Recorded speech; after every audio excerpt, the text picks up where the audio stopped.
Hello friends, welcome back. If you are new here, thank you so much for joining. I am Mac Guerrero and I am thrilled that you have joined today. We have a really excited video, or I have a really excited video for you guys. I'm going to be teaching you the basics of reading tarot. I'm really excited. I'm already holding my deck. But before I get into all that, I just want to remind you that I do have a social media presence. You can find me on TikTok, on Facebook, on Instagram at Mac Guerrero. You can also check out my website, mysticalmac.com, where I post my daily blog. I have a little bit of information about my tarot card readings and a little bit of information about my podcast, which I also post on YouTube on Mondays when it airs on all podcasting platforms. The podcast is also called Mystical Mac, and if you like my videos, I'm certain you'd be interested in my podcast, so go ahead and check that out. Now, without further ado, of course, like, subscribe, click the little bell button so you can get all of the notifications, or rather so you can be the first to be notified when a video does drop. That's exciting.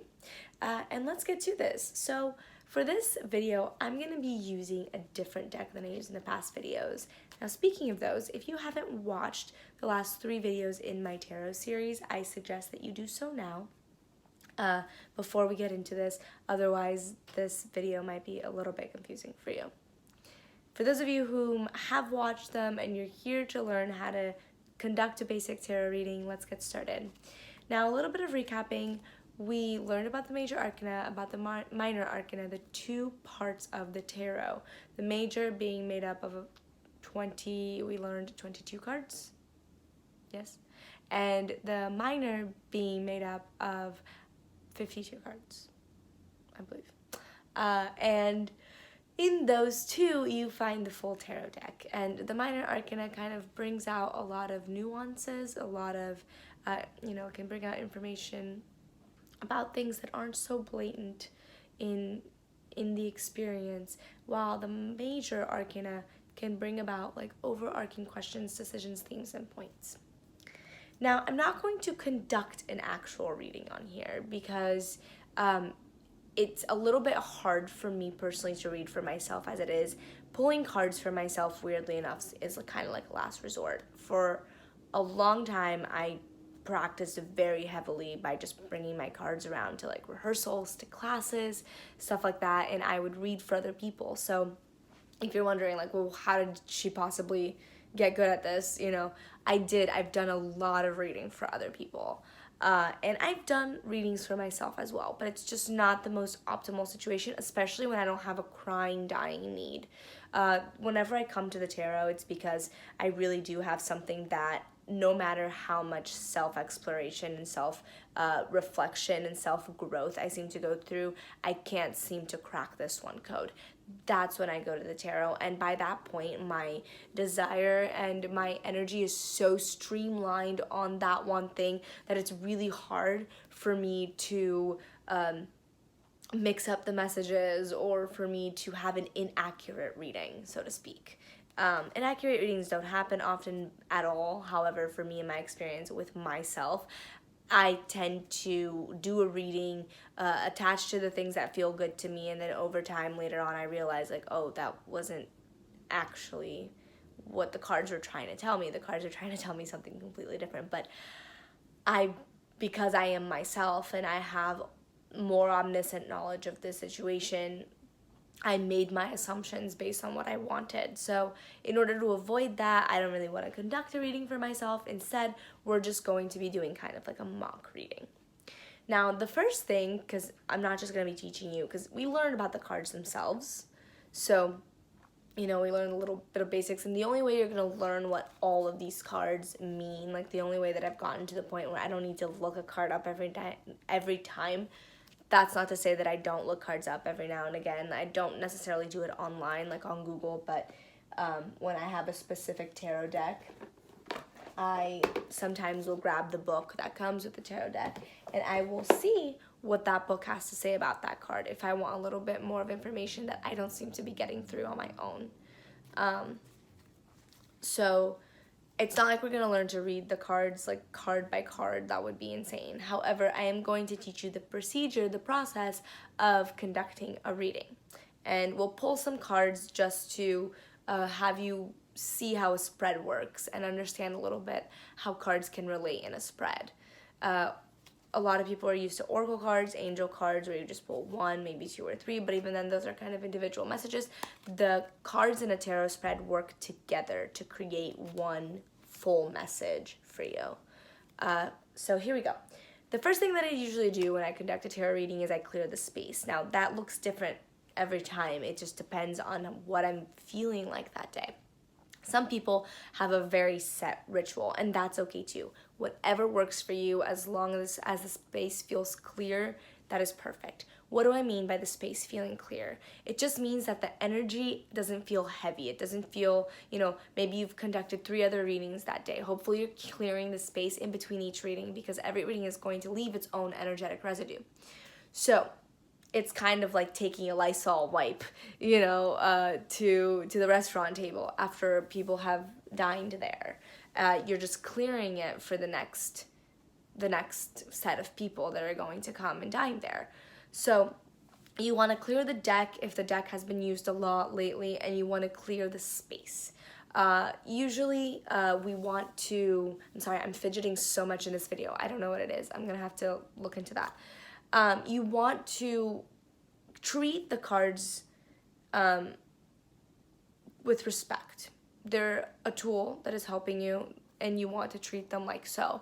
So what I usually do is, I have a table that I've cleared off. There's not clutter on the table, whatever. Or if I'm doing it, say, like on the floor, I'll lay my cards on a tapestry, or I'll lay my cards on a pillow or something, you know what I mean? Something that shows like you're not just throwing them wherever. That's a good start as far as clearing the space, finding a clear space. Now, clearing the space energetically, you can do this a few different ways. You could play a drum, like you could play, not even just a drum, you could play an instrument. Sound tends to clear things, so maybe you have like a really nice rain stick, or like one of those drums that are used for sound baths, or meditation drums, meditation bowls. You could use that to clear the space. So before you go and you play the instrument, you play it with having set the intention to have that instrument be what clears the space. You could also smudge, so you could get a sage stick and you could light the end of it and you could smudge with smoke. You could bring a crystal and do a little bit of a meditative prayer. Something that I like to do is I like to smudge, so I like to get a little bit of sage or Palo Santo. And I also, before I start everything, I place the deck in the center of the table, right in front of me, and I take my hands and I go like this over the deck. And I go like that with the intention of having whatever energetic residue be right there, the smoke may or may not have gotten, just to be sure I clear it with a very loud clap. So that's a good way to clear the space. A good way to clear the deck is to simply like place one hand over it, one hand under it, and just take an inhale, and with it ask the deck to kind of like hand you over everything that it's holding on to. And on the exhale, ask the deck as well as yourself to release everything. So you're ready to go. Next, you're going to, some people pick the spread prior, some people pick the spread later. I like to pick the spread kind of as I'm picking cards. So next, you're going to have your person, whether it's yourself or the person you're with, focus on something. I don't like to have people focus on yes or no questions with the tarot. I don't like black and white answer question situations. Unfortunately, they just don't bring a lot of clarity. We think that they're going to bring a lot of clarity, but they don't. Like the example being, if you ask, the question, is my husband cheating on me? If the deck gives you a yes, the deck hasn't given you any guidance as to what to do about it. The deck hasn't given you any guidance as to whether this is something that you want to try to work through, or if this is something that is just divorce is the only route. Like, it's too black and white.